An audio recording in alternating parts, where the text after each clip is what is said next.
लसीकरणापासून वंचित राहिलेल्या किंवा अर्धवट लसीकरण झालेल्या बालकांमुळे लसीकरणाची व्याप्ती अल्प प्रमाणात राहते. आता आपण या दोन कारणातील फरक पाहूया. ज्या बालकांचे लसीकरण आजपर्यंत कधीच झालेले नाही किंवा ही सेवा त्यांच्यापर्यंत पोहोचलेली नाही, त्यांना वंचित राहिलेले म्हणजेच लेफ्ट आउट असे म्हणतात. त्यामुळे हा समूह नेहमी लसीकरणापासून वंचित राहतो. जे लाभार्थी लसीकरण सुरू करून ते लसीकरणाच्या वेळापत्रकानुसार पूर्ण करत नाहीत, त्यांना लसीकरण अर्धवट सोडलेले म्हणजेच ड्रॉप आउट असे म्हणतात. त्यामुळे या समूहाचे आंशिक लसीकरण होते. रश्मीच्या बाबतीत जर सोनूने लसीकरणाचा कार्यक्रम अर्धवट सोडून दिला किंवा वेळापत्रकानुसार लसीकरण केले नाही, तर तो अर्धवट लसीकरणाच्या म्हणजेच ड्रॉप आउट श्रेणीत येईल.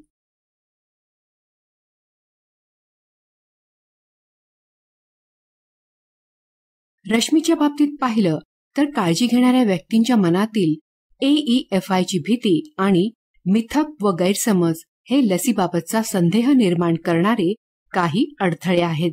आता आपण पालक व काळजी घेणाऱ्या व्यक्तींच्या मनातील काही अडथळ्यांचे मूल्यमापन करूया व प्रत्येक अडथळ्यामुळे पालक व काळजी घेणाऱ्या व्यक्तींच्या मनात उद्भवणाऱ्या महत्त्वाच्या प्रश्नांचा व विधानांचा आढावा घेऊया.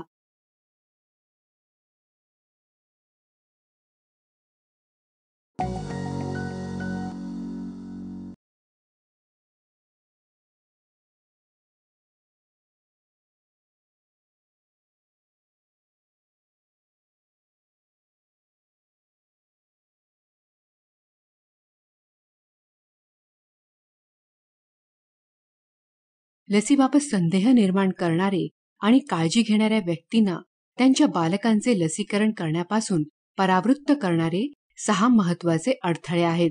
ते खालीलप्रमाणे आहेत.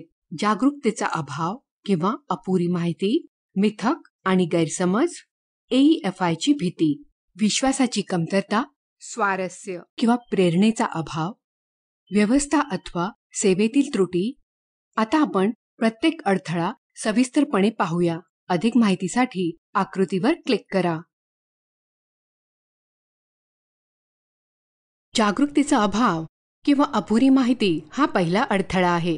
जागरूकतेचा अभाव किंवा अपुरी माहिती यामध्ये खालील गोष्टींचा समावेश आहे.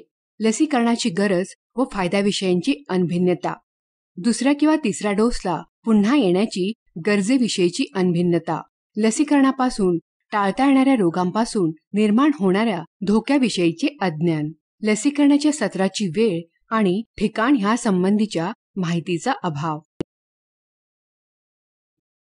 या अडथळ्यामुळे पालक व काळजी घेणाऱ्या व्यक्तींच्या मनामध्ये काही महत्त्वाचे प्रश्न व विधाने उभी राहतात. जसे, प्रत्येकाचे लसीकरण होणे का गरजेचे आहे?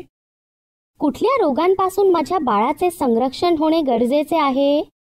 9 महिन्यांच्या आधी गोवर झालेली काही बालके मी पाहिलेली आहे. त्यामुळे 9 महिने पूर्ण होईपर्यंत गोवरची लस देण्यासाठी थांबणे गरजेचे आहे का? मी माझ्या बाळाला लसीकरणसाठी आणले नाही कारण त्याला अतिसार झाला होता. माझ्या बाळाचे जन्मतः लसीकरण झाले पाहिजे असे मला सांगण्यात आले होते. गेले 9 महिने माझ्या बाळाचे लसीकरण झालेले नाही. मी आता लसीकरण सुरू करू शकते का? माझ्या बाळाचा या आधीचा डोस चुकला. मी आता त्याचे लसीकरण करू शकते का?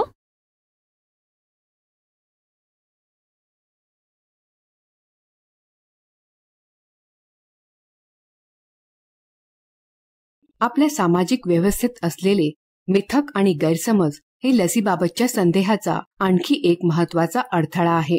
लसीकरणाने वैधत्व येते यावर विश्वास ठेवल्यामुळे लसीकरण टाळणारे अनेक पालक किंवा काळजी घेणाऱ्या व्यक्ती आपल्याला बरेचदा दिसून येतात.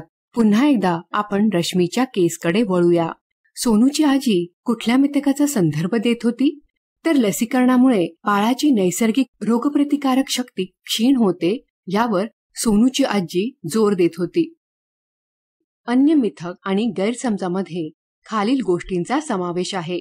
सांस्कृतिक व सामाजिक धारणा, कॉन्ट्रा इंडिकेशन्स विषयी चुकीच्या कल्पना, काही धार्मिक समुदायांच्या धारणा, लसीकरणाबाबतच्या मिथक आणि गैरसमजामुळे पालक व काळजी घेणाऱ्या व्यक्तींच्या मनात बरेचदा खालील प्रश्न व विधाने निर्माण होतात, जसे लसीकरणाने वंध्यत्व येते.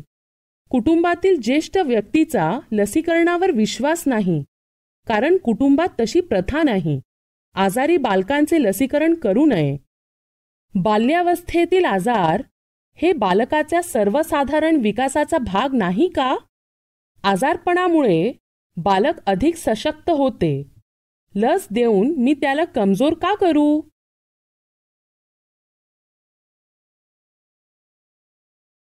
AEFIची भीती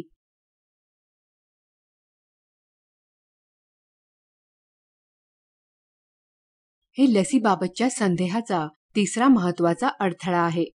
या अडथळ्यामध्ये सामान्यतः खालील गोष्टींचा समावेश आहे. लसीकरणाच्या दुष्परिणामांची भीती, लसीकरणाचा नकारात्मक अनुभव. परत रश्मीची केस पाहूया. सोनूच्या आजीच्या बोलण्यामुळे पालकांच्या मनात AEFI विषयक भीती निर्माण झाली का? आजीने सांगितल्याप्रमाणे तिच्या गावातील बाळाला लसीकरणानंतर इंजेक्शन दिलेल्या जागी सूज व ताप आला होता, ज्यामुळे पालकांच्या मनामध्ये लसीकरणाच्या दुष्परिणामांविषयी भीती निर्माण झाली होती.